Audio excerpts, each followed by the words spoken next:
Una teología de la familia. 5 siglos de sabiduría bíblica para la vida familiar. Una publicación de Chapel Library en colaboración con Publicaciones Aquila y el Centro Nacional para la Integración de Familias e Iglesias. Editado por Jeff Pollard y Scott T. Brown. Capítulo 1. La adoración familiar. La naturaleza, la reivindicación y la historia de la adoración en familia, por James Alexander. La adoración en familia, como el nombre lo indica, es la adoración conjunta que se rinde a Dios por parte de todos los miembros de una familia. Existe un impulso irresistible a orar por aquellos a quienes amamos y no solo a orar por ellos, sino con ellos. Existe una incitación natural, a la vez que benévola, de orar con aquellos que están cerca de nosotros. La oración es un ejercicio social. La oración que nuestro Señor les enseñó a sus discípulos lleva este sello en cada petición. Es este principio el que conduce a las devociones unidas de las asambleas de iglesias y que se manifiesta de inmediato en las familias cristianas. Aunque solo hubiera 2 seres humanos sobre la tierra, si tuvieran un corazón santificado, se verían atraídos a orar el uno con el otro. Aquí tenemos la fuente de la adoración doméstica.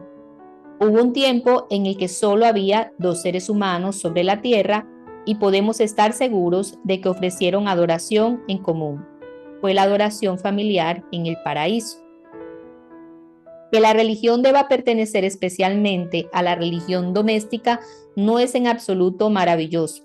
La familia es la más antigua de las sociedades humanas. Es tan antigua como la creación de la raza. Los hombres no se unieron en familias como una determinación voluntaria o convenio social, de acuerdo con la absurda invención de los infieles. Fueron creados en familias.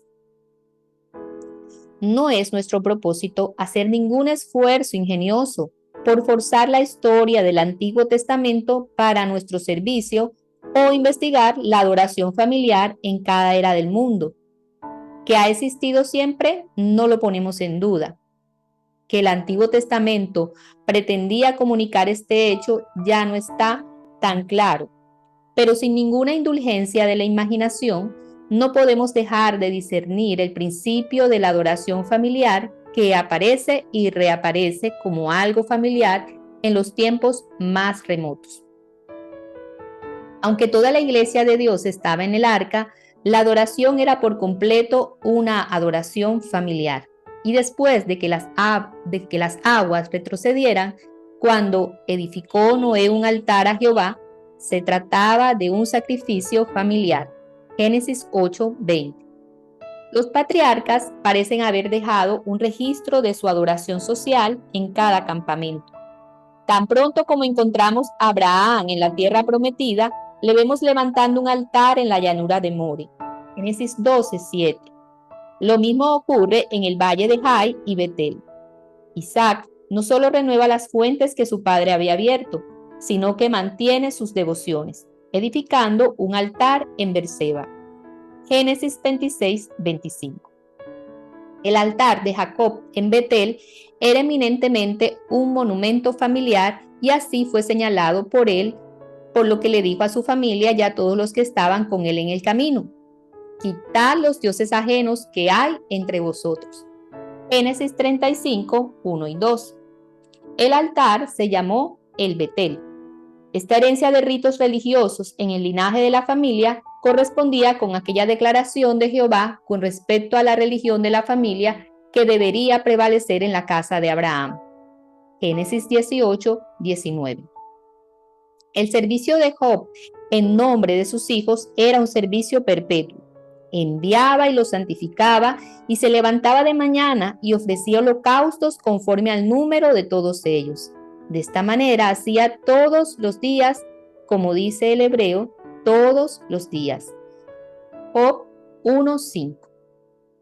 El libro de Deuteronomio está lleno de religión familiar y como ejemplo de esto podemos señalar de forma especial el capítulo 6. La Pascua, como veremos de forma más plena más adelante, era un rito familiar. Por todas partes en el Antiguo Testamento, los hombres buenos tenían en cuenta la unión doméstica en su religión. Josué, aún ante el riesgo de quedarse solo con su familia, se aferra a Dios. Yo y mi casa serviremos a Jehová. Josué 24:15. David, tras su servicio público en el tabernáculo, donde bendijo al pueblo en el nombre de Jehová de los ejércitos, regresa para bendecir su casa. Segunda de Samuel 6:20. Había aprendido a relacionar el servicio a Dios con los lazos domésticos en la casa de su padre Isaí, porque todos los de su familia celebran allá el sacrificio anual. Primera de Samuel 26. Y en las predicciones de la humillación penitencial que tendrá lugar cuando Dios derrame sobre la casa de David y los habitantes de Jerusalén el espíritu de gracia y de súplicas, la idoneidad de tales ejercicios para la familia, como tal, no se pasan por alto. La tierra lamentará cada linaje aparte, los descendientes de la casa de David por sí y sus mujeres por sí, los descendientes de la casa de Natán por sí y sus mujeres por sí, los descendientes de la casa de Leví por sí y sus mujeres por sí, los descendientes de Simeí por sí y sus mujeres por sí, todos los otros linajes, cada uno por sí y sus mujeres por sí. Zacarías 12, del 12 al 14.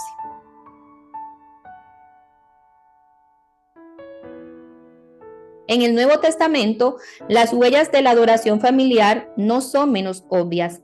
Nos alegra tomar prestado el animado lenguaje del señor Hamilton de Londres y preguntar: ¿envidias a Cornelio, cuyas oraciones fueron oídas y a quien el Señor le envió un mensajero especial que le enseñara el camino de la salvación? Era un hombre piadoso y temeroso de Dios con toda su casa y que hacía muchas limosnas al pueblo y oraba a Dios siempre, y que estaba tan ansioso por la salvación de su familia que reunió a sus parientes y a sus amigos cercanos para que pudieran estar preparados para escuchar al apóstol cuando éste llegara y de esta manera también beneficiarse. Hechos 10, versículos 2, 24 y 31. Admiras a Aquila y Priscila, colaboradores de Pablo en Cristo Jesús, y tan diestros en las Escrituras que pudieron enseñarle más exactamente el camino de Dios a un joven ministro. Encontrarás que una razón de su familiaridad con las Escrituras era que tenían una iglesia en su casa. Hechos 18:26 y Romanos 16:5. Sin lugar a duda, se reconocía con respecto a las cosas espirituales y también a las temporales que, si alguno no provee para los suyos y mayormente para los de su casa, ha negado la fe y es peor que un incrédulo. Primera de Timoteo 5:8. Ese espíritu de oración social que llevó a los discípulos a unirse en súplica o alabanza, en aposentos altos, en cárceles y al borde del mar, se manifestó en las devociones diarias de la familia. Hechos 1:13, Hechos 16:25, Gálatas 4:12, Segunda de Timoteo 1:3.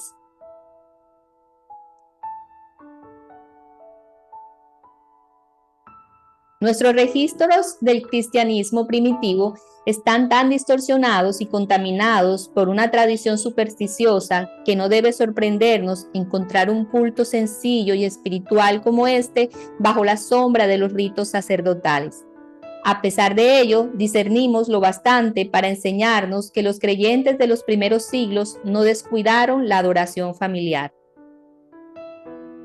Abro comillas. En general, dice Neander en una obra que no se ha publicado entre nosotros, siguieron a los judíos en la observancia de los 3 momentos del día, las 9, las 12 y las 3 como horas especiales de oración. Sin embargo, ellos no los usaron de forma legal, como en contra de la libertad cristiana, pues Tertuliano afirma sobre los tiempos para la oración: no se nos exige nada excepto que oremos a toda hora y en todo lugar. Los cristianos comenzaban y terminaban el día con la oración. antes de cada comida, antes del baño, oraban, ya que como dice Tertuliano, el refresco y la alimentación del alma debe preceder a los del cuerpo, lo celestial antes que lo terrenal. Cuando un cristiano del extranjero, tras la recepción y la hospitalidad fraternal en casa de otro cristiano, se marchaba, la familia cristiana lo despedía en oración, porque, decían, en tu hermano has contemplado a tu Señor. Para cada asunto de la vida ordinaria se preparaban mediante la oración. Cierro comillas. A esto podemos añadir las declaraciones de un hombre culto que convirtió las antigüedades cristianas en su peculiar estudio.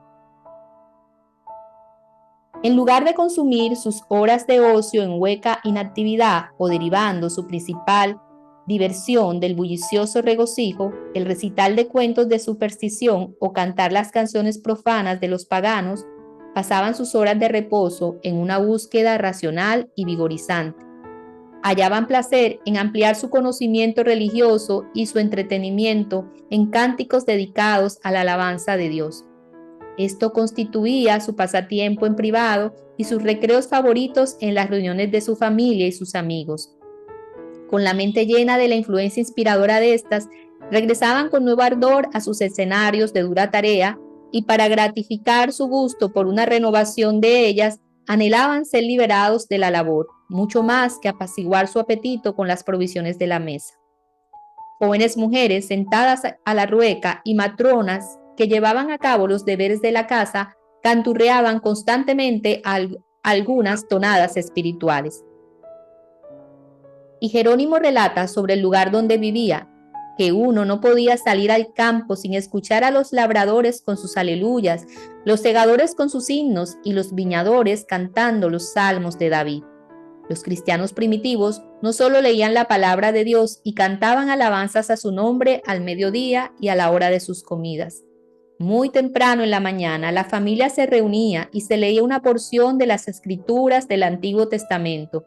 A continuación, se cantaba un himno y se elevaba una oración en la que se daba gracias al Todopoderoso por preservarlos durante las silenciosas vigilias de la noche y por su bondad al permitirles tener sanidad de cuerpo y una mente saludable, y al mismo tiempo se imploraba su gracia para defenderlos de los peligros y las tentaciones del día, hacerles fieles a todo deber y capacitarlos en todos los aspectos para caminar dignos de su vocación cristiana.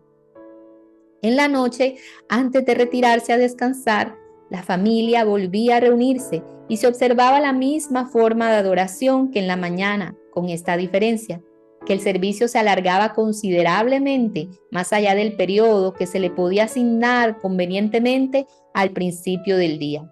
Aparte de todas estas observancias, tenían la costumbre de levantarse a medianoche para entrar en oración y cantar salmos, una práctica de venerable antigüedad y que, como supone con razón el Dr. Kate, tomó su origen de las primeras épocas de la persecución, cuando, no atreviéndose a juntarse durante el día, se veían obligados a celebrar sus asambleas religiosas de noche.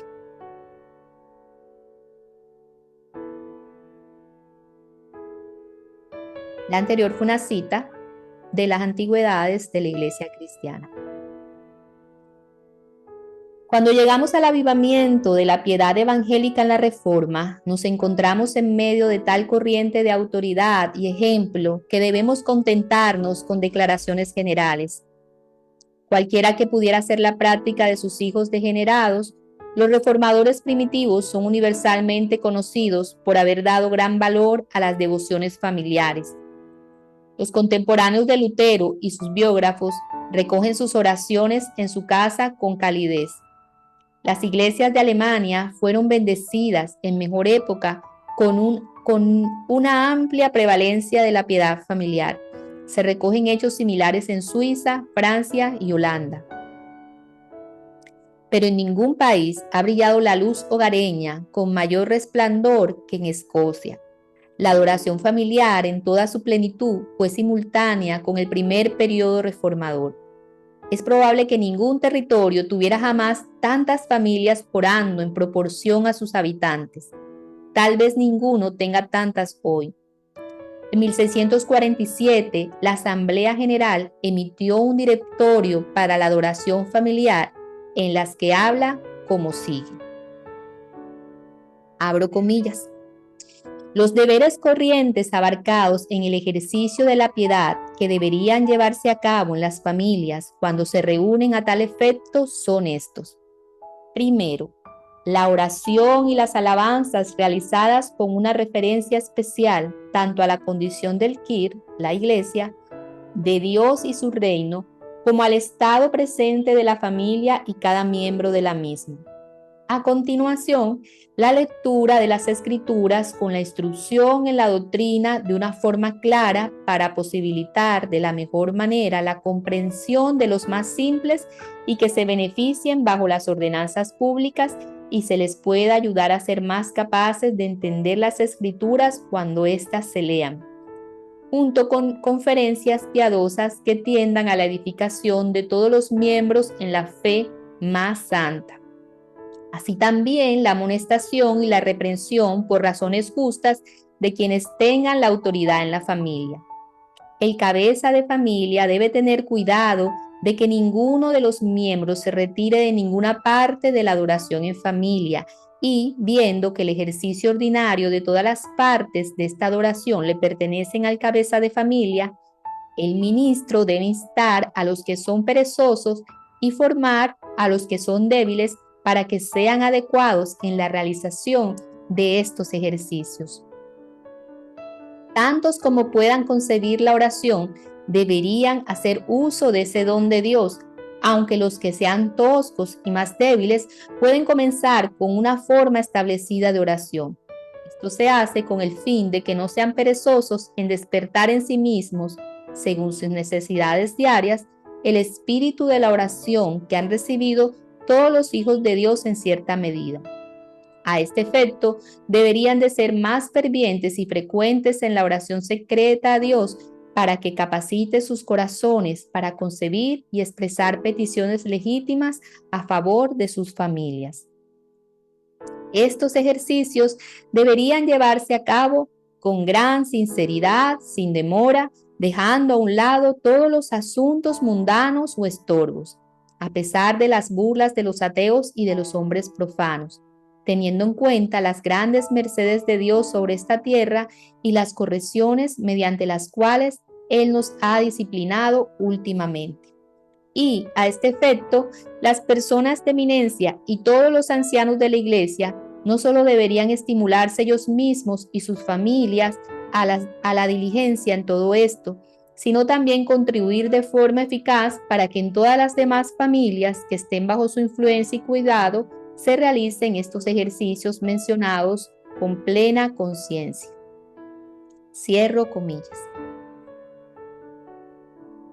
La fidelidad del cristiano individual con respecto a este deber se convirtió en cuestión de investigación por parte de los tribunales de la Iglesia, mediante el Acta de Asamblea de 1596, ratificado el 17 y 18 de diciembre de 1638, entre otras estipulaciones para la visitación de las iglesias por parte de los presbíteros. Se propusieron las siguientes preguntas para que le fueran formuladas a los cabezas de familia. Abro comillas.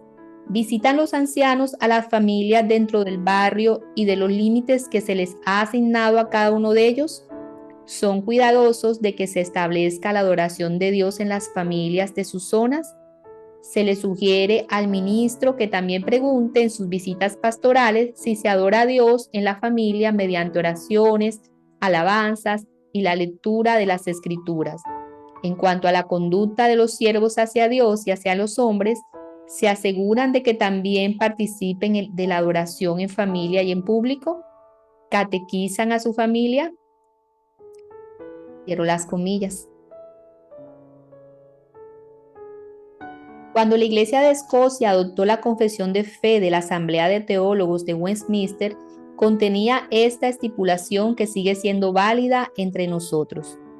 Dios ha de ser adorado en todo lugar, en espíritu y en verdad, en las familias privadas a diario y también en secreto, cada uno por sí mismo. En conformidad con estos principios, la práctica de la adoración en familia se convirtió en algo universal por todo el cuerpo presbiteriano de Escocia y entre todos los disentidores de Inglaterra. Especialmente en Escocia, las personas más humildes de las chozas más lejanas honraban a Dios mediante la alabanza diaria, y no hay nada más característico de las personas de aquella época que esto. Dice lo siguiente el señor Hamilton: en ocasiones he visto la adoración en familia en grandes casas, pero he sentido que Dios estaba igual de cerca cuando me he arrodillado con una familia que oraba sobre el suelo de tierra de su choza. He conocido la adoración en familia entre los segadores en un granero. Solía ser algo común en los barcos de pesca en los estuarios y los lagos de Escocia. He oído que esto se observaba incluso en las profundidades de un pozo de carbón. Los padres de la Nueva Inglaterra, habiendo bebido del mismo espíritu, dejaron el mismo legado a sus hijos. La adoración en familia es altamente honorable, especialmente cuando el servicio espiritual languidece y decae en tiempos en los que el error y la mundanalidad hacen incursiones en la iglesia. Este ha sido el caso notable entre algunas comunidades protestantes del continente europeo. En términos generales, debemos decir que la adoración en familia no se practica tan extensamente allí y, por supuesto, no se le valora tan altamente como en las iglesias de Gran Bretaña y de los Estados Unidos. Esto es cierto incluso cuando se hace la comparación entre las que están en los respectivos países cuyo apego al Evangelio parece ser el mismo. Hay muchas, sobre todo en Francia y Suiza, que le dan tan alto valor y mantienen con regularidad la adoración diaria a Dios como muchos de sus hermanos en Inglaterra o en los Estados Unidos. Sin embargo, constituyen excepciones a la declaración anterior sin ser una refutación de la misma. Los viajeros cristianos observan, no obstante, que las mejores opiniones sobre este tema, como en la observancia del día de reposo, están creciendo decididamente en Francia y Suiza, y probablemente en cierta medida también en Alemania y en otros países del continente. Esto se le debe atribuir a la traducción de muchas obras excelentes del inglés al francés y a su circulación en esos países en los últimos años.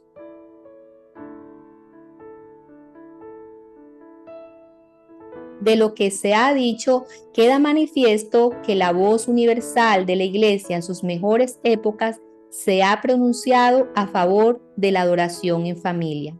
El motivo de esto también se ha manifestado.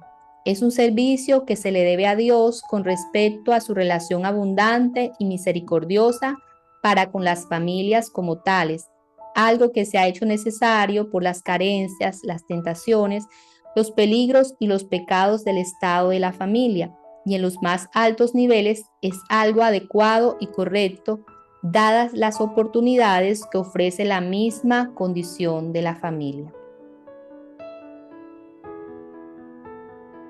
James Alexander, de 1804 a 1859. Hijo mayor de Archibald Alexander, el primer catedrático del Seminario Teológico de Princeton. Asistió tanto a la Universidad de Princeton como al Seminario de Princeton y más tarde enseñó en ambas instituciones.